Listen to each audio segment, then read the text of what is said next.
How do we know the moon is not a sphere on a flat Earth? Well, because of this right here.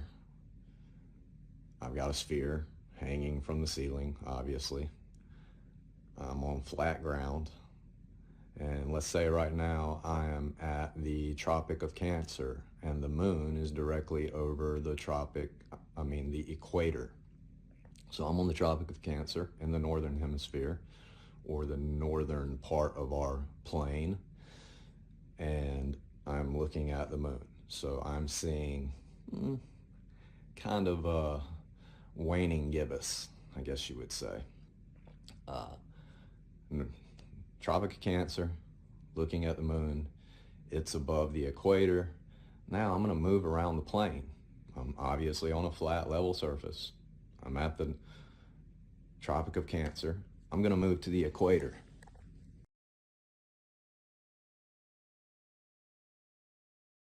I'm going to explain why sunspots disprove a spherical sun.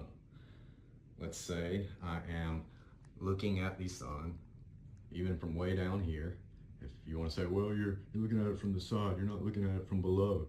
Okay, well, I can look at it from below and get the same results, but just for the sake of getting a good view from the camera, here you go. I'm standing at the Tropic of Cancer. I'm looking at these sunspots. I'm going to move to the Tropic of Capricorn in the daytime and look at the sun. You're going to see that we would not see the same sunspots. However, in real life, what we see is we see the same sunspots on the face of the sun when the sun's above us in the daytime sky, no matter if we're in the northern part of the realm or the southern part of the realm. So the sun in the flat earth model cannot be a sphere, and the sunspots prove that. So here we go.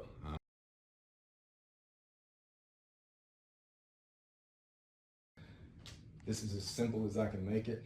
If this doesn't prove it for you, then I don't know what will. The sun and moon are focal points of light. They are not spherical. In fact, I believe both are concave, and I believe both prove that they are concave.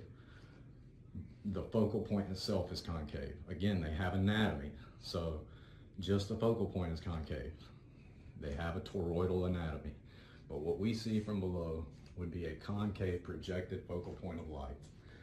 And the spots rotating through that light when it's the sun are just an oscillation of the toroidal field. And the moon phases are just dependent upon our position and angle of view. So hopefully this clears everything up. The sun and moon are not spheres. It's easy to prove with simple stuff like this.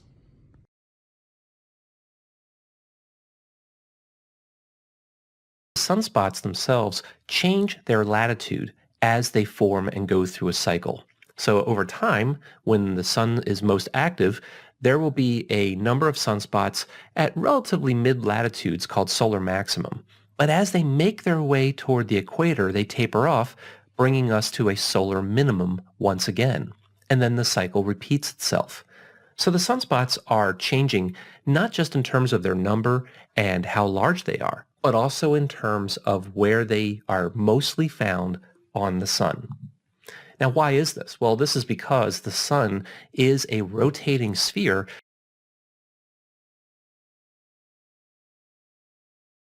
Friends, welcome to a new video from Happy Learning. Today we are going to learn about the moon. The moon is the only satellite that rotates around our planet, and it takes 28 days to completely go around the Earth. But do we know what a satellite is? A natural satellite is any kind of celestial body that rotates, or actually orbits around the planet. The moon is never still. It moves in two ways. It has a movement of rotation and a movement of translation. That is to say, it rotates around the Earth. The duration of the movement of rotation and translation is 28 days. Because it takes the same amount to rotate on its own axis and to completely go around the Earth, the moon always shows us the same